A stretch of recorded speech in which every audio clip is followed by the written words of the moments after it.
Any company's operations can hit an air pocket from time to time. You've got to make sure your company can survive tough times. The balance sheet tells you about the company's financial structure, how much debt it has, how much cash it has, and how much equity its shareholders have. There's nothing scary about a balance sheet. No story is complete without a check of the balance sheet. The basic concept of a balance sheet is that everything a company owns, its assets, are listed on one side. On the other side, you find everything a company owes, its liabilities. The difference between what it owns and what it owes is its equity, also called its net worth. Go ahead and explore this fictional balance sheet. Click any of the items on this balance sheet for an explanation of it. When you're ready to move on, click either the debt or cash buttons for a discussion of the two most important items on any balance sheet. Does the company have a lot of cash on hand? That's great. A company with a lot of cash can buy more stock, make an acquisition, or pay off all its debt. All moves that shareholders love to see. A company should have at least enough cash to pay off its short-term debt. If it doesn't, it could have to keep borrowing more and more. If you subtract cash from short-term debt and long-term debt, and the total is only 1/4 of net worth, the company has a decent balance sheet. However, if short-term debt and long-term debt combined minus cash equals or exceeds net worth, the company has a weak balance sheet. It's simple to recognize a strong balance sheet. No debt and lots of cash. Suppose a company has $20 million in cash after subtracting all debt.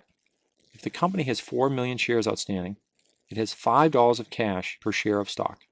If you buy the company at $10 a share, you're paying only $5 for the company, and you're getting $5 a share in cash. That's a really amazing price.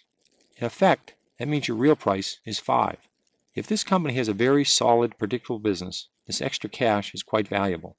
But if a company has lots of cash and they're losing money, you still have to evaluate how quickly will they run through all that cash. That's all you really have to know. It's not much, but you should know it. You can look it up in the stock shop. If you don't check your company's survivability, you're not only skimping on your research, you're gambling. That's not why you invest in the stock market. Check the debt. Most companies have some debt, but how much is too much?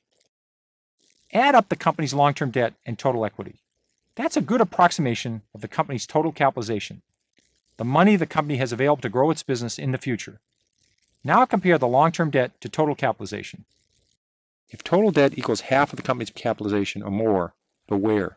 That's quite a bit of debt. To service that much debt, everything has to work right. Things don't always work just right. If debt equals 20% of capitalization or less, that's better. That's fairly low debt.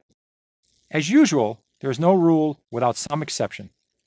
Debt in some industries, like banking, insurance, and financial services, routinely runs much higher than 20 to 50%. Know the industry and what is normal for it when you evaluate a balance sheet. In many industries, such as retailing and restaurants, companies have leases. They have commitments on buildings to rent for a long period of time. Often, this form of debt will only appear in the footnotes. This is a very substantial form of debt. Look into the footnotes. See if you see capitalized lease obligations. Add this back. This is an important exercise.